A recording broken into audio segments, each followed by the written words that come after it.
창세기 15장 5절에서 7절까지 말씀 한 목소리로 같이 읽도록 하겠습니다. 시작.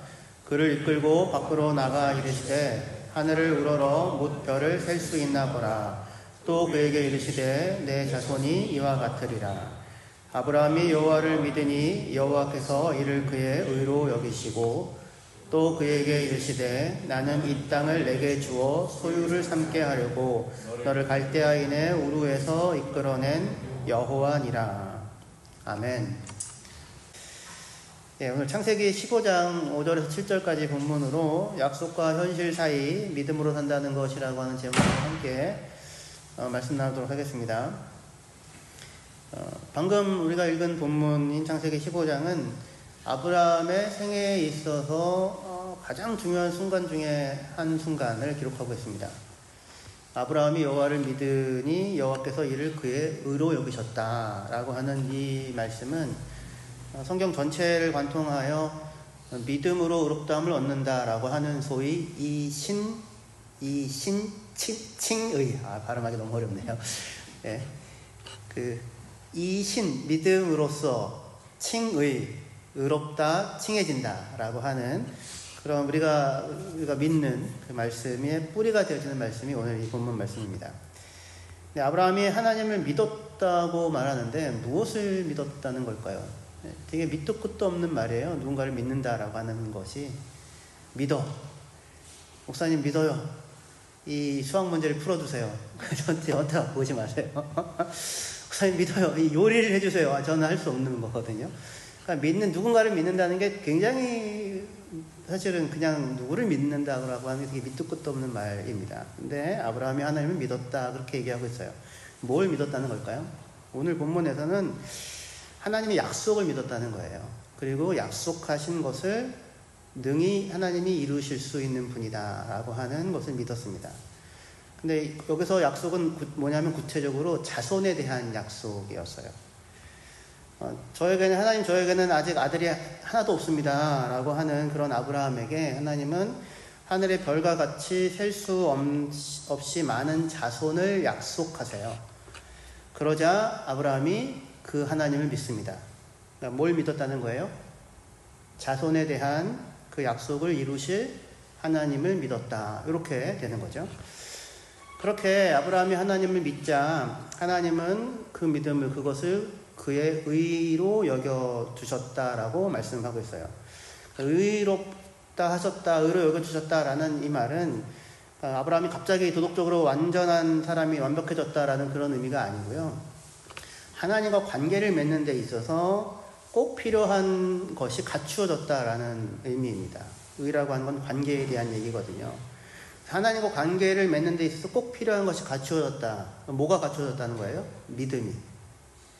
그래서 하나님에 대한 믿음, 하나님에 대한 약속에 대한 믿음이 갖추어졌다라고 하는 것입니다. 그래서 아브라함이 하나님을 믿음에 그 믿음을 그것을 그의 의로 여기셨다고 하는 말은 아브라함이 이제 하나님과 바른 관계, 참된 관계, 깊은 관계를 맺는 데 있어서 꼭 필요한 필수적인 요소를 갖추게 되었다라는 의미예요. 그 필수적인 요소가 믿음이라고 할 수 있는 겁니다.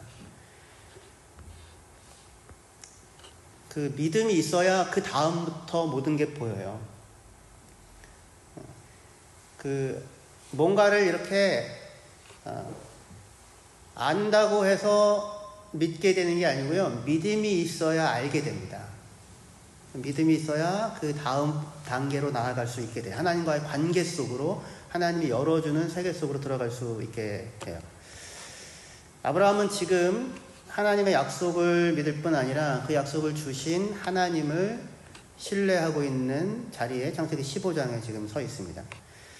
성경에서 믿음은 그런데 금방 말씀드렸던 것처럼 무엇보다도 약속을 믿는 믿음이에요. 그리고 그 약속을 주신 하나님을 신뢰하는 믿음입니다.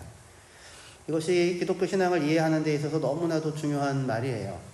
한번 따라해 보시면 좋겠습니다. 믿음은 약속을 믿는 것이다. 다시 한번 할게요. 믿음은 약속을 믿는 것이다. 내가 원하는 걸 믿는 게 아니에요. 내가 믿고 싶은 것을 믿는 게 믿음이 아닙니다. 그게 아니라 하나님이 약속을 주신 거잖아요. 하나님이 내가 이렇게 해줄게, 내가 이렇게 하리라 라고 한 하나님의 뜻과 계획이죠. 그것이 이루어질 것을 믿는 것이 믿음인 겁니다. 그러니까 우리가 성경이 말하는 믿음을 바르게 이해하기 위해서는 우리가 일상적으로 믿음이라고 부르지만 실은 믿음이 아닌 것과 성경이 이야기하는 믿음을 구분할 수 있어야 해요. 네 가지 믿음이 아닌 것에 대해서 먼저 잠깐 말씀을 드릴게요. 믿음은 우리의 경험에 근거한 확률적인 신뢰랑은 다른 겁니다. 우리는 종종 그렇게 말합니다. 다리가 무너지지 않을 것을 믿고 건너지 않습니까? 비행기가 떨어지지 않을 것을 믿고 타지 않습니까? 다 믿고 사는 것 아닙니까? 이 약 한번 드셔보십시오. 다 낫습니다. 이건 말이 안 되는 얘기인데, 그런데 이렇게들 말을 합니다. 근데 이 말이 안 되는 건 사실은 다리는 끊어지죠. 백화점도 무너집니다. 비행기도 떨어지고요. 확률적으로 천에 하나, 만에 하나 그런 사건이 생길 수도 있는 것일 뿐이니 믿고 그냥 한번 해봐라. 이거는 확률이지 믿음이 아닙니다. 성경에서 말하는 믿음은 그런 확률이 아닌 인격에 대한 신뢰예요. 하나님이 약속하셨으니까 하나님이 이루실 거야. 이거예요. 하나님의 어떠하심에 대한 신뢰입니다. 100번 중에 99번은 해주실 것이고 한 번은 안 해주실 수 있어. 그런 게 아니에요. 확률에 대한 게 아닙니다. 하나님이 그렇게 말씀하셨으니, 약속하셨으니 하나님이 이루실 거야. 그의 어떠하심에 대한 신뢰, 이것이 믿음이지 확률에 대한 기대가 믿음은 아닌 겁니다. 두 번째로 믿음은 소원의 강렬함, 그게 믿음은 아니에요. 우리는 무언가를 간절히 원하여서 밤새 기도하고 금식하는 사람을 보면서 믿음이 좋다라고 말하곤 합니다. 하지만 그거는 그 사람이 얼마나 절박한 상황에 있는지, 얼마나 간절히 그것을 원하는지를 보여주는 것일 뿐이지 소원의 강렬함 자체가 곧 믿음은 아니에요. 왜냐하면 믿음의 핵심은 내가 얼마나 간절히 원하느냐가 아니라 하나님이 무엇을 약속하셨는가 이죠. 아침마다 정한수를 떠놓고 지극한 정성으로 빌면서 그렇게 될 줄을 믿습니다. 그렇게 될 줄 믿나이다 라고 그렇게 되뇌이는 사람이 있을 수 있어요.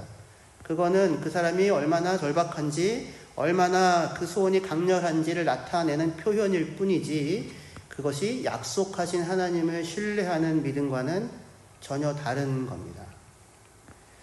구분을 하실 수 있어야 돼요. 세 번째로 믿음은 긍정적이고 적극적인 사고방식이 아닙니다.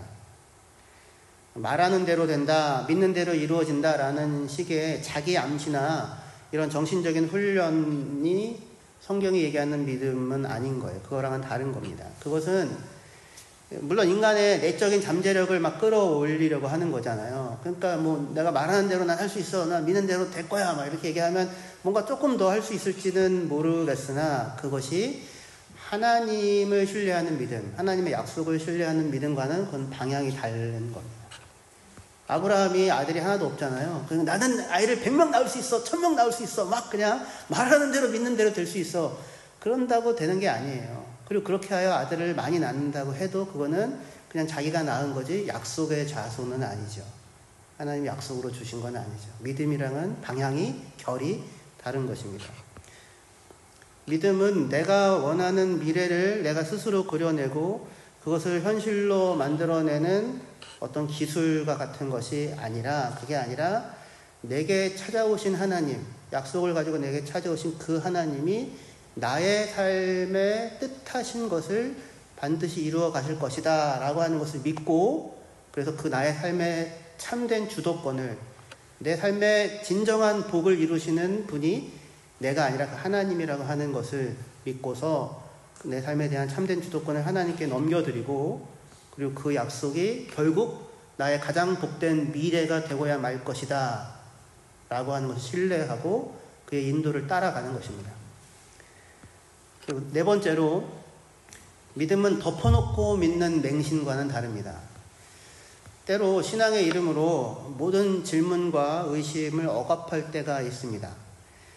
꼬치꼬치 따지지 말고 그냥 믿어라.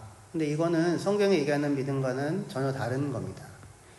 성경이 말하는 믿음은 우리의 이성이나 생각을 정지시키는 것이 아니라 우리의 이성과 생각을 뛰어넘는 하나님의 계시에 대하여 솔직하고 진지하게 반응하는 것, 그것이 성경에 들려주는 믿음입니다. 저 어렸을 때는 이제 뭐 이런 얘기, 부흥회 때 이렇게 얘기하시는 분들도 있었어요. 마음에 의심이 생기면 믿습니다를 한 100번쯤 하시라고. 그러면은 믿습니다 하고 하게 되면 마음에 의심이 사라질 것이다. 근데 믿습니다를 한 100번쯤 하면 의심이 사라지는 게 아니라 의식이 사라집니다. 그렇게 의식이 사라져서 아무 생각이 없는 몽롱한 상태가 되는 것을 믿음이라고 얘기하지 않습니다. 성경이 말하는 믿음은 오히려 믿음이 있기 때문에 의심이 생기고요. 그 의심을 다루고 의심과 싸우는 형태로 믿음이 자기의 길을 가게 돼요. 성경이 말하는 믿음은. 왜냐하면 만일 신앙이라고 하는 게 다만 착하게 살고 서로 돕고 살고 보람되게 살고 서로 사랑하며 사는 것이라고 한다면, 그게 신앙의 전부라고 한다면 거기에는 의심은 필요가 없죠. 그냥 필요한 게 뭐예요? 분발하여서 더 열심히 실천을 하면 되는 거죠. 그러나 성경이 얘기하는 신앙은 그런 나는 착하게 살아가며 살래라고 하는 형태의 신념이 아니에요. 가치관, 그런 게 아닌 겁니다. 그런 게 아니라 우리를 찾아와서 자신의 계획과 뜻을 가지고 소망을 가지고 찾아서 약속을 주신 그 하나님의 약속을 믿는 것이고, 그리고 그 약속을 믿고서 하나님과 동행하는 것입니다. 그게 신앙이에요. 그렇기 때문에 거기에는 늘 의심이라고 하는 것이 들어설 여지가 생겨나게 돼요. 왜냐하면 하나님이 주신 약속과 오늘을 살아가는 나의 현실 사이에 늘 괴리가 있거든요. 그렇기 때문에 그 괴리 속에서 약속은 이런데 나의 현실은 도대체 뭐냐라고 하는 것 속에서 질문하고 고뇌하고, 그럼에도 불구하고 다시금 그 약속을 붙드는 씨름을 하는 것이야말로 그 사람 안에 살아있는 믿음이 있다고 하는 증거라고 할 수 있는 것입니다. 이 약속은 하나님이 우리에게 주시는 것이고, 그리고 믿음은 그 약속을 믿는 것이라고 했어요. 우리가 원하는 것, 내가 소망하는 것, 그것을 이루는 것이 신앙이 아니라 하나님께서 우리에 대하여서 뜻하시는 바, 소망하시는 바가 우리의 인생 가운데 이루어지는 것, 그것을 경험하며 그 가운데서 복을 누리며 살아가는 것, 그것이 신앙생활이라고 할 수 있습니다. 여러분들 예수님을 믿으시고 하나님을 믿으시죠? 뭘 믿는 거예요? 하나님의 약속을 믿는 게 믿음이라고 했는데, 사실 예수님을 믿고 하나님을 믿는다는 것은 우리로서는 상상도 할 수 없는 삶으로의 부르심에 응답하여 살아간다는 의미입니다. 다시요. 그냥 만약에 신앙이라고 하는 게 내가 어려운 일 있고 원하는 게 있는데 그 어느 어떤 신적 군자에게 나가가서 어려운 것들 얘기하고 또 원하는 것들 얘기해가지고 그것을 이루어주게 주는 어떤 그런 것이라고 한다면 그건 반드시 기독교 신앙이어야 될 이유가 없어요. 그냥 그거는 무속 종교와 별로 다를 바가 없을 겁니다. 하나님이 조금 더 그거는 그런 게 아니에요. 신앙은 전혀 그 방향 자체가 그 방향이 아니고요. 하나님이 우리를 찾아오시는 거예요. 하나님이 우리를 부르시는 겁니다. 하나님이 하나님의 소망을 가지고 하나님의 뜻을 가지고, 우리가 하나님을 만나기 위해서 무슨 히말라야로 오른 게 아니고요. 하나님이 우리를 만나기 위하여 예수 그리스도의 모습으로 우리를 찾아오셨잖아요. 우리의 인생 가운데. 그리고 우리를 불러내시는 겁니다. 하나님이 우리의 삶에 대하여 꿈꾸시는 꿈과 소망을 가지고서.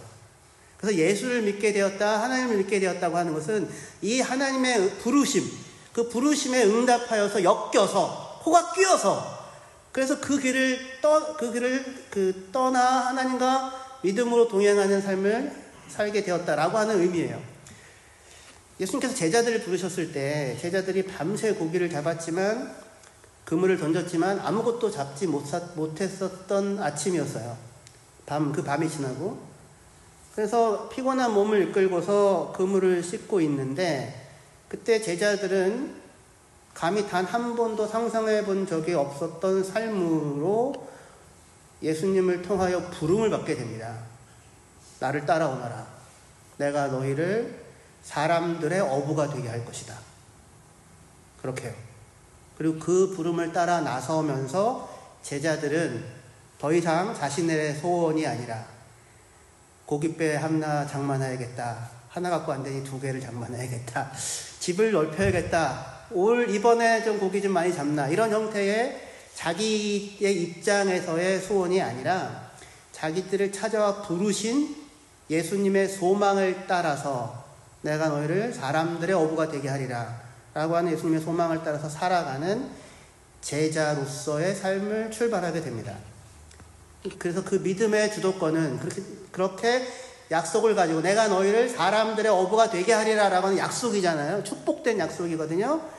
그 약속을 주께서, 우리를 부르신 주께서 이루실 것이다 라고 하는 것을 믿고서 우리의 삶을 출발하는 것이기 때문에 그 믿음에 있어서의 주도권은 나에게 있는 것이 아니라 우리를 찾아 부르신 하나님께 있게 됩니다. 우리는 우리를 찾아오신, 그리고 우리를 부르신 이 하나님의 부르심을 막을 길이 없습니다. 여러분들의 인생 가운데서도 그렇게 하나님이 여러분들을 부르셨어요. 오늘 아브라함도 마찬가지입니다. 창세기 12장 1절에서 3절을 보시면 하나님께서 아브라함을 이렇게 부르십니다. 여호와께서 아브라함에게 이르시되 너는 너의 고향과 친척과 아버지의 집을 떠나 내가 내게 보여줄 땅으로 가라. 내가 너로 큰 민족을 이루고 내게 복을 주어 내 이름을 창대하게 하리니 너는 복이 될지라. 너를 축복하는 자에게는 내가 복을 내리고 너를 저주하는 자에게는 내가 저주하리니 땅의 모든 족속이 너로 말미암아 복을 얻을 것이라 하신지라. 하나님께서 아브라함을 불러서 살던 곳을 떠나서 지시할 땅으로 가라라고 이렇게 명령을 하면서 땅과 자손과 복에 대한 3가지 약속을 주십니다. 이 약속을 누가 하세요? 하나님이 하시는 거예요. 아브라함이 하는 게 아니라. 물론 땅 주고 자손 주고 복 준다는 얘기는 마다할 게 이유가 없죠, 사실은.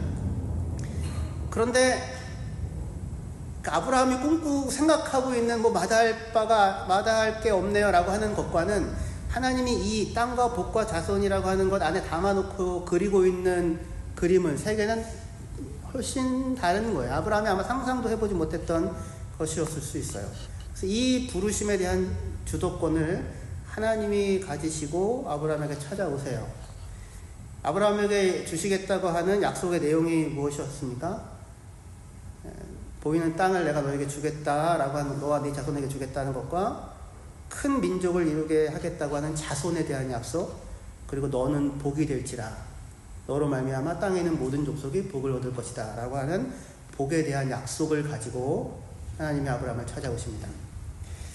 아브라함은 갈대아 우르에서 살면서 자기 인생에 대해 이런 꿈을 꾼 적이 있었을까요?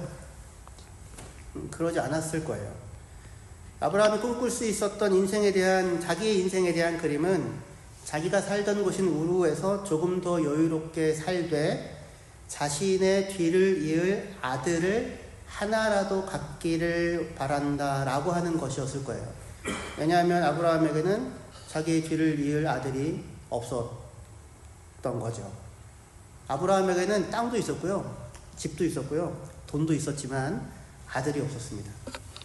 그런데 하나님은 그런 아브라함에게 하늘의 별과 같이 많은 자손에 대한 약속을 주시면서 그를 부르셨을 뿐만 아니라 그의 자손을 통하여서 땅에 있는 모든 족속이 복을 받게 될 것이다 라고 하는 약속 또한 주시며 그를 부르세요. 그러니까 이게 아브라함의 인생에 대한 하나님의 꿈이었던 거예요. 땅에 있는 모든 족속이 너와 너의 자손으로 말미암아 복을 받게 될 것이다. 사실 이런 꿈은 우리들 같은 소시민들에게는 절대로 떠오르지 않는 형태의 삶에 대한 전망일 거예요. 그런데 어느 날 하나님께서 이런 소망을 가지고 아브라함의 인생 가운데 찾아와서 그를 불러내신 것입니다. 그리하여 이로 인하여 아브라함의 삶은 이전과는 근본적으로 달라지지 않을 수 없는 격변을 겪게 돼요. 사실 아브라함은 그동안 우르에서 잘 살고 있었습니다. 집도 있었고 땅도 있었고요. 집에서 길리운 종이 300명 정도가 될 만큼 아브라함은 꽤 규모가 있는 그런 세력을 가진 일종의 족장이었었어요. 다만 하나 그에게 결핍된 것이 있다면 그 모든 것을 물려줄 아들이 없었다라고 하는 거죠. 깊은 결핍이죠. 근데 하나님은 그런 아브라함에게 찾아와서 하늘의 별과 같은 자손을 약속하시면서 그를 우르에서 불러내십니다. 거기서 불러내세요. 아니 그냥 우르에 사는 아브라함에게 자손도 많이 주고 복도 막 쏟아 부어 주셔서 그 지역에서 가장 좋은 땅, 큰 땅을 차지하는 큰 부자가 되게 해주시면 좋지 않을까요? 그러나 그렇게 하면 땅에 있는 모든 족속이 복을 받는 일이 일어날 수 있을까요? 그렇지 않아요. 그럴 수 없어요. 사람이 복이 아닌 다른 곳에 서서 살아가는 까닭, 인생을 고통스럽게 만드는 결핍은 돈이나 집이나 자손이 없는 게 아니라 그의 삶에 하나님이 없는 것, 그것이 사람을 고통스럽게 만드는 결핍의 정체입니다. 돈이나 집이나 자손은 복의 필요 조건은 될 수 있을지 몰라도 충분 조건은 될 수가 없어요. 하나님은 아브라함에게 하나님 자신을 주시려고 하시고 하나님 자신과 동행하는 진정한 복을 주시려고 하십니다. 그것을 맛보아 누리며 살게 하시고자 하세요. 그래서 그래서 아브라함을 그가 살던 땅에서 불러내십니다. 땅이 있던 자를 땅 없는 자의 삶으로 부르시고 집이 있던 자를 집 없는 자의 삶으로 불러내세요.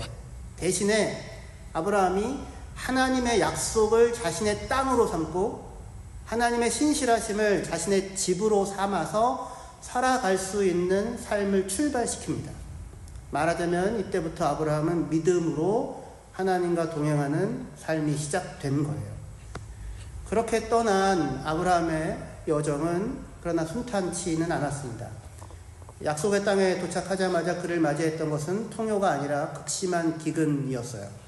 그래서 약속의 땅에 머물지 못하고 이집트로 내려갔고 거기서 아브라함은 자기의 목숨을 부지하기 위하여 자기의 아내를 누이라고 속이면서 그것을 통해 자기의 꾀로 스스로 살아남으려고 했었습니다. 지금 이때에는 아직 아브라함에게는 약속을 이루시는 하나님을 신뢰할 수 있을 만한 충분한 믿음이 없었어요. 이 첫 출발이었으니까요. 하지만 이런 아브라함의 선택으로 인해 그는 바로에게 자기의 아내를 빼앗길 뻔하는 비참한 상황에 처하게 됩니다. 그런데 하나님은 그때에도 그런 상황 속에서도 아브라함을 편들어서 그를 바로의 손에서 사라를 건져내시고 그리고는 오히려 엄청난 재산을 얻게 하시고는 이집트를 떠나 가나안 땅으로 돌아오게 하십니다. 자기 살궁리를 하다가 아내까지 빼앗겨 버릴 수 있는 그런 비참한 상황 속에서 아브라함은 그러한 자신을 웅덩이에서 수렁에서 건져내시는 하나님을 애굽에서 경험하고 만나게 돼요. 하나님에 대한 믿음이 싹이 나기 시작하게 됩니다. 그래야 가나안에 돌아온 이후에 많이 얻게 된 재산 문제로 인하여 조카 롯과 갈라지게 될 때에 아브라함의 선택이나 모습은 그의 믿음이 조금 성장한 모습을 보여줍니다. 땅을 선택할 때 롯 보고 네가 원하는 대로 좋은 땅을 먼저 선택하라 라고 해서 선택권을 양보해요. 애굽에서 배운 게 있는 거예요. 아브라함이. 눈으로 보이는 현실보다 보이지 않는 하나님의 약속이 그것이 더 분명한 자산임을 배웠던 것입니다. 그래야 아브라함은 이제 하나님의 약속, 눈에 보이는 것이 아니라 내가 보기에 좋다는 그게 아니라 하나님이 약속한 것이 무엇인가라고 하는 것을 기준으로 자기의 삶의 길을 정하고 그리고 선택할 수 있는 자로서의 한 걸음을 걷게 돼요. 종으로 행하여 보라. 네가 밟는 땅, 네가 보는 땅을 내가 너와 너의 자손에게 주리라 하는 약속을 또 주세요. 그래서 아브라함이 어디로 옮겨가냐면 헤브론이라고 제일 높은 곳으로 옮겨갑니다. 왜냐하면 그 땅이 다 보이거든요. 하나님이 내게 주시겠다고 약속하신 그 땅. 믿음이, 하나님의 약속이 선택의 근거가 되어 어떤 행동을 결정하는 한 걸음을 걷게 됩니다. 그런데 헤브론에 그렇게 있을 때 그 약속의 땅에서 뜻하지 않게 전쟁이 일어나요. 북방의 네 왕국의 연합군이 소돔을 침략하여 와서 롯을 사로잡아가는 사건이 벌어집니다. 그로 인해 아브라함은 전혀 생각지도 않게 전쟁에 참여하게 돼요. 그리고 하나님의 은혜로 아브라함은 그 전투에서 승리를 하고 롯을 되찾아 올 수 있게 됩니다. 비록 아브라함은 지금 여전히 땅 하나 없는, 자기 소유의 땅이 하나도 없는 거류민으로 우고하는 자로 살고 있지만, 내가 이 땅을 너와 너의 자손에게 주겠다라고 하는 하나님의 약속이 다만 심리적 위로의 말이 아니라 말 그대로 그의 참된 현실이 될 수 있다는 사실을 그 전쟁에 참여하여 승리하는 것을 통하여서 미리 맛볼 수 있게 됩니다. 그리고 마침내 오늘 본문인 창세기 15장에 이르게 돼요. 이런 모든 일들을 겪어가면서 하나님의 약속에 대한 아브라함의 믿음은 이제 제법 형체를 갖추어 가게 되었습니다. 하지만 현재 아브라함은 여전히 아들이 없어요. 하늘의 별과 같이, 바다의 모래와 같이 많은 자손을 하나님이 약속하셨으나 자신의 현실은 뭐예요? 아들 하나 없는데 나이는 80이 넘어가는 그런 나이입니다. 그리하여 불안과 두려움 가운데 하나님께 자신의 불안과 의심을 토로하게 돼요. 창세기 15장 2절 말씀인데요. 아브라함이 이르되 주 여호와여 무엇을 내게 주시려 하나이까? 나는 자식이 없사오니 나의 상속자는 이 다메섹 사람 엘리에셀이니이다. 하나님 내게 준다고 하셨잖아요. 내가 뭘 주려고 하는 거예요 도대체? 난 아직 자식이 없어요. 이게 의심이라고도 할 수 있지만, 이게 믿음의 길을 걸어가는 우리들의 씨름이고요. 우리들의 현주소입니다. 그리고 우리들의 정직한 모습이죠. 믿음의 길을 걷는다고 하는 것은 의심이 완전히 사라진 채로 살아간다는 게 아니고요. 의심에도 불구하고, 왜냐하면 현실은 아직 아이 하나도 없는 현실이잖아요. 그러니까 그런데 나이가 현실에도 불구하고 그렇기 때문에 올라오는 의심과 그리고 불안에도 불구하고 다시금 그 약속을 붙잡고 하나님께 나아가는 것, 그것이 믿음의 걸음일 거예요. 하나님은 이렇게 불안해하며 의심하는 아브라함을 책망하는 대신에 오히려 그를 그 장막 안에서 밖으로 데리고 나가십니다. 그리고 이렇게 말씀하세요. 창세기 15장 5절 6절입니다. 그를 이끌고 밖으로 나가 이르시되 하늘을 우러러 뭇 별을 셀 수 있나 보라. 또 그에게 이르시되 네 자손이 이와 같으리라. 아브라함이 여호와를 믿으니 여호와께서 이를 그의 의로 여기시고, 그렇게 말씀합니다. 아브라함이 하나님께 물었을 때 아브라함은 어디에 있었던 거냐면 장막 안에 있었던 겁니다. 근데 그런 아브라함을 밖으로 데리고 나가서 하늘을 보라고 말씀하시는 거예요. 상상해 보세요. 자식 하나 없는 80세 가량의 아브라함. 그 아브라함을 장막 밖으로 불러내셔서 하나님이 하늘의 별을 봐, 세봐, 셀 수 있니? 네 자손이 이와 같을 거야 라고 약속하십니다. 밤하늘의 별들 혹시 가끔씩 보세요? 그 쏟아질 듯이, 그래도 여기 잘 보이는 편입니다. 예. 제가 이전에 살던 동네에서는 이렇게까지 잘 안 보였는데, 왜 여기서는 별이 더 가깝게 보이는 것 같아요, 요즘에. 그러니까 쏟아질 듯이 빽빽하게, 무수하게 있는 밤하늘의 별들을 보여주시면서 하나님은 자식 하나 없는 그의 현실을 압도하는 약속의 현실을, 실상을 보여주십니다. 이렇게 될 거야. 이게 굉장히 뭐라고 해야 될까? 놀라운 대조예요. 자기는 지금 아들 하나가 없는데 하늘을 바라보며 하늘에 있는 별들을 세어봐라. 너의 자손이 이와 같이 될 것이다. 그러니까 아무것도 없는 상태에서 눈으로 뭘 보냐면 그 약속이 이루어진다면 이렇게 될 것이라고 하는 약속의 현실을 아무것도 없는 상황에서 같이 보게 되는 거죠. 오늘 나를 보면 자식이 하나도 없는데 하늘을 들어보면 하나님의 약속이 눈앞에 그냥 장관으로 펼쳐져 있는 거예요. 눈앞에 부인할 수 없게. 그 두 가지가 동시에 있는 상황에서 자신의 삶을 살아가게 됩니다.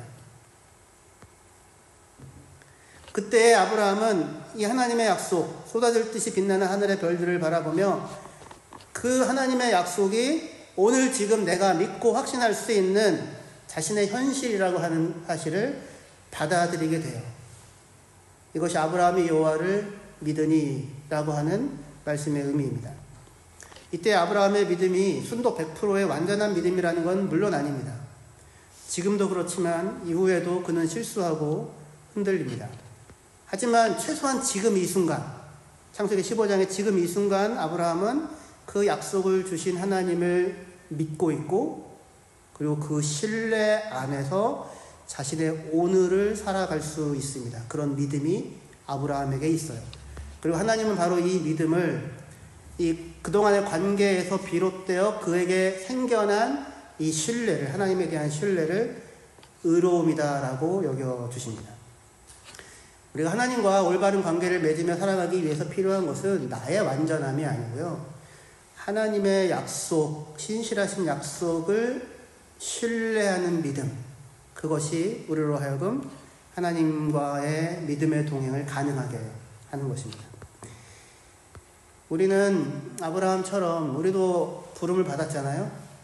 본토 친척 아비 집을 떠나라가 있습니다. 누구나 다. 나를 따라오너라. 세상에서 우리를 불러내세요.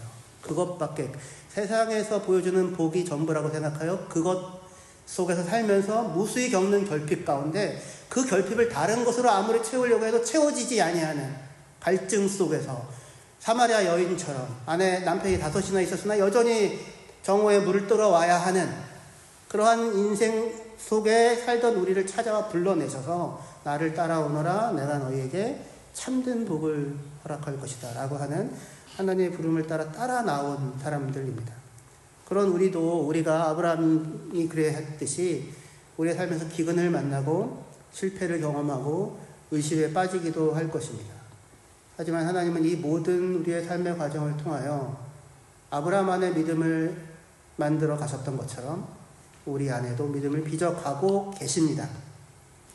우리의 오늘의 현실이 아들 하나 없다는, 아무것도 없음과 같은 그런 막막함으로 다가올 때 이 땅에서 겪는 일들로 인하여서 절망하여 주저앉아 있지 마시고 밖으로 나가서, 장막 안에 있지 마시고 밖으로 나가서 하늘의 별들을 약속하신 하나님을 바라보시기를 바랍니다. 내 장막 안에서 나의 문제만을 들여다보게 되면 내가 생각할 수 있는 것은 다만 내 집에서 길리운 종이 내 뒤를 이을 뿐이다 라고 하는 것 말고는 다른 결론이 나올 수가 없을 거예요. 하지만 하나님은 그 자리에서 우리를 불러내십니다. 그리고 우리를 향한 하나님의 약속이, 하늘의 별들을 바라보시면서 그 약속이 우리들의 진정한 현실이라는 사실을 알아차리라고 말씀해 주십니다. 자식 하나 없는 어둠의 현실과 밤하늘에 빛나는 약속의 별들 사이에 괴리는 큽니다. 땅에 있는 모든 족속이 너로 말미암아 복을 얻을 것이다. 이 약속은 참 큰 괴리처럼 느껴집니다. 그러나 하나님은 우리를 그 부름으로 불러내십니다. 그리고 그 부름을 따라 우리 삶을 복되게 하실 것입니다. 이 하나님을 알고 마주쳐서 이 하나님을 증거할 수 있다면 바로 그때 여러분들은 땅에 있는 모든 사람들에게 무엇이 진정한 복인지를 드러내는 하나님의 사람들로 살아가고 있는 것입니다. 이 부름을 따라 한 걸음 한 걸음 나아가는 저와 여러분들이 되셨으면 좋겠습니다. 오랫동안 실망해서 잠깐 이렇게 주저앉을 수도 있거든요. 오래 거기 머물러 계시지 마세요. 그럼 구덩이에 빠지게 되고요. 구덩이를 아무리 열심히 파도 그냥 구덩이일 뿐입니다. 밖으로 나가셔서 앞으로 걸어가십시오. 그러면 우리들의 인생 그 밤하늘에 별들이 빛나고요. 그것이 하나님이 우리에게 대하여 약속하신 약속의 현실입니다. 잊지 마시고 그것을 믿는 믿음으로 앞으로 한 걸음 한 걸음 나아갈 때 참으로 복된 인생이구나. 저 사람의 삶 가운데는 하나님이 함께함이 누려지는구나, 보여지는구나 라고 하는 그런 이야기들을 다른 사람들이 여러분들의 인생을 보면서 하게 되는 그런 날들이 우리 모두에게 있을 것입니다. 기도하시겠습니다.